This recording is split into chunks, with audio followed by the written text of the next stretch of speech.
What's up, gamers? It's Fool VF Games back at you again with a new one. Remember, subscribe, like, and comment what you think I should be playing. This week's game was suggested by Dr. B Trust. Let's hop into it. Alright, so right away, we're dropped into Tabletop Simulator. This is a game about simulating a tabletop, gamers. Nice, cool. You want to play D&D with friends? You want to play cards with friends? It's available here. 3D. It's amazing. You know what? I actually made this game. This isn't so much of a game, as you can read right here. This is Slaughterhouse-Six, an interactive experience. Crazy. So, what is Slaughterhouse-Six? Basically, Slaughterhouse-Six is a project that helps to aim the readability of the book Slaughterhouse-Five by Kurt Vonnegut.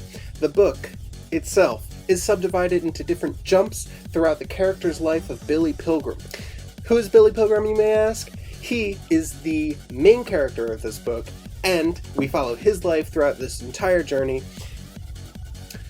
Billy Pilgrim has post-traumatic stress disorder.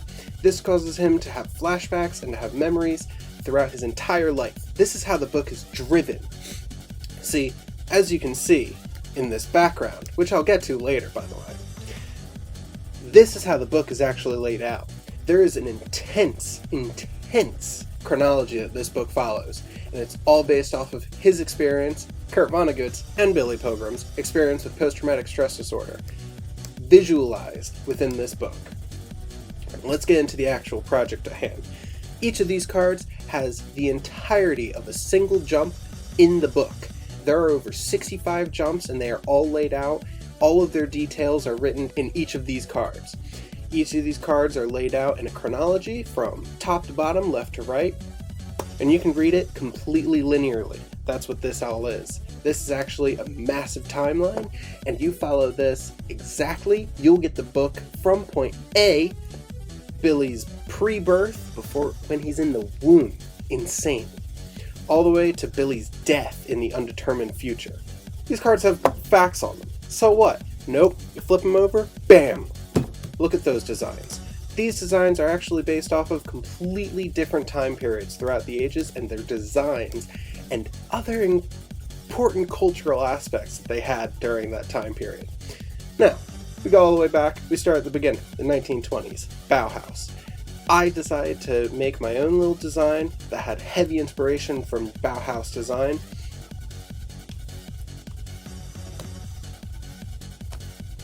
It uses basic color, basic shape, basic pattern to make something crazy cool. For the 1930s, I decided to go with skyscrapers because you know what? The skyline is picturesque 1930s for me. Moving on, we got the 1940s. You can see that there are two different designs in the 1940s. What's going on with that? Well, I'll tell you what. These orange ones are the times that Billy Pilgrim stayed in a POW camp. It's important. Otherwise, these designs are based off of the World War II propaganda of the time. I decided to go with this type of coloring, this kind of style, this kind of design and layout. I think it reminisces of it. These orange ones are from an in-book descriptor of what the German trains looked like that were carrying prisoners of war. They were orange boxcars with black stripe painted on top to signify two planes. Don't shoot these. Don't shoot these fools. They're yours. They're your fools. Don't shoot them.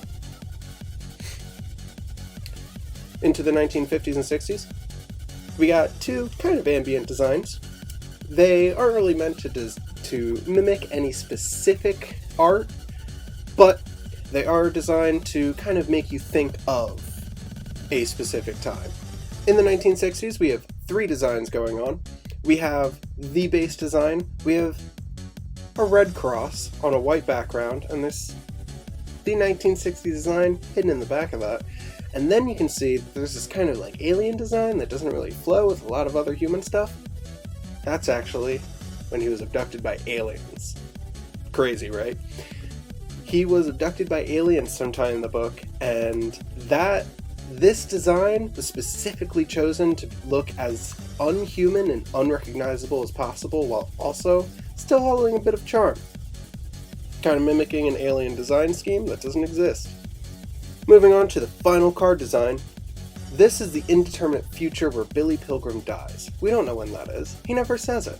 So, what I decided to do was I decided that the 2000s had a really unique design language.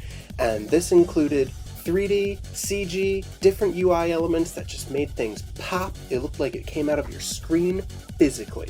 Not really. But I decided to go after this because the people at the time definitely thought this is the future.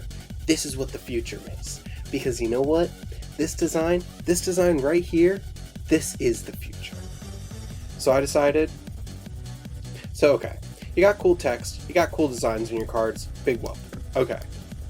The whole idea behind this project is that you can read it in any order you want. Whatever will make it easier for you. And like I said, you have the chronology from the original book, starting at this dot to signify that's where you should start, and following the line all the way across this entire mess will tell you the exact story of the book in the exact way that Kurt Vonnegut wanted you to hear it. And it ends right here at this arrow. Insane. I love it. This helps to show how all over the place the original story was and compared to what it could have been linearly. And it helps to show as well why some people have a harder time reading this book. I have attention deficit disorder. I have trouble reading books. And you know what? Back in high school, when we were told to read this book, I was having the time of my life and I was having no issues reading this book as opposed to my peers who could not comprehend it in the slightest. I always thought that was really strange. And the fact that I was able to bring this to life in a way that kind of helped to push that idea, it felt really good.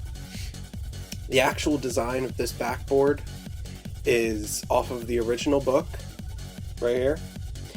And as you can see, it follows a outline offset from the colors, the sequins, this yellow, red, black. It's really striking, it's very vibrant, and I feel like it was the perfect way to frame this entire project. Now gamers, this took a lot of heart and effort. I'm proud to call it my own. If you want to see something else, maybe made by me, maybe made by someone else, leave a comment down below. Remember, you can visit my Patreon for any kind of extra updates that I have and maybe even some secret videos. But remember, like, subscribe, hit that bell icon for additional updates, and I'll see you in the next one.